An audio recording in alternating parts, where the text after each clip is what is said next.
At the time of this video, the elections are starting to come to a close, and there looks to be that Trump will be the nominated candidate for president. There's been a lot of nervousness with people, anxiousness, and the reason I'm making this video and connecting it to the presidential election is because your job, just in general, whatever you're doing, at some point could disappear for whatever reason. It could be robots taking over your position. It could be going to another country and maybe outsourcing the work. The point is this, is that no matter what you do, no matter who's elected at this point, you should still have a side hustle. And the reason being is because as far as financial structure in your life, you should always be looking for something better or something to kind of be an addition to what you're doing. I'll just give you a quick example. I've been selling mugs for years, and I can tell you the extra money that I make from selling mugs is part of my vacation money now. So that is just one stream of income. I think it's important to have more than one stream of income in case one disappears. That is something you may not have control over, just like your job, just like a presidential election. You have only so much say in it, but whoever ends up getting nominated, you still have to figure out you. You need to work on you. You need to keep the side hustles going. The job that you're working, keep doing what you're doing. And at some point, I'm just reminding you that there are times where maybe that position that you have may disappear. And it's quite possible in today's world. That's why it's more urgent now to think about those kind of things as it was maybe 20, 30 years ago. When my parents worked, they worked one job, retired from one job, get a pension from one job, and that was it. These are different times. So I'm going to give you 3 different side hustles that you can put to work for you that really require little or no financial investment. Now, I mentioned mugs.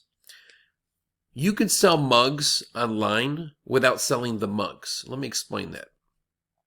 If you have an image of something and you want to upload that image to a particular website that sells mugs or shirts and hoodies and all those things, the company that puts it out works in the print-on-demand fashion. So that just means that if somebody buys, let's just say, for instance, this mug right here, they like this mug, they see it in your store, your store on that website. For every time that that company sells that mug, they give you a small percentage, a little commission, but they do all the heavy lifting. So all you have to do is actually upload the image. That's it. Upload your images, and that costs nothing. Okay, you can upload your images, and when somebody buys that mug or shirt or hoodie, because they sell a lot of different things in these print-on-demand stores, you make a commission. It's actually really easy to do. It requires very little effort, and the bigger part is this. At the end of the day, you just have to know your audience. Who are you selling this idea to? So whether it's cats, dogs, maybe it's an engineer, maybe your niche is in engineering, so maybe you're selling funny shirts with just text. So that is one way that you can do it. And I say selling mugs, just a general way. Number 2, you could be working a YouTube channel just like this. And people always say, well, how do you make money off YouTube? Well, it's the ad revenue that you're actually making money off of. So for every time somebody sees your video and they watch the commercial before the video, you make money off ad revenue. Now, it's going to depend on the content that you're putting out there, with what type of ads are being put before your video, and that could also increase your odds of making more money off ad revenue.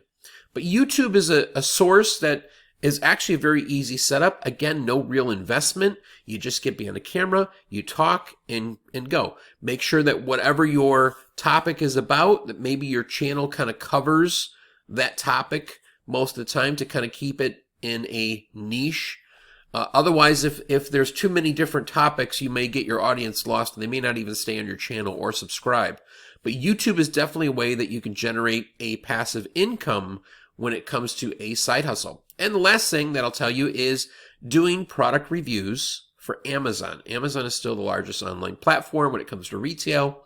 If you're looking to make videos for products on Amazon, you do have to be an influencer. Again, there is no need to invest financially when it comes to the actual program itself.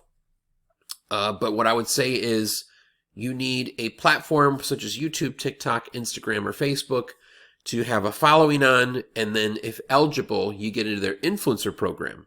Once into their influencer program, then you can apply to do videos.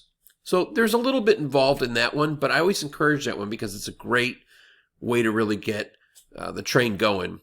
I will in the description box have a free PDF that you can get on how to build your Amazon influencer account. In order to get to doing product reviews for Amazon, which I would highly recommend, then you need to have an influencer account first. Hopefully these 3 things helped out.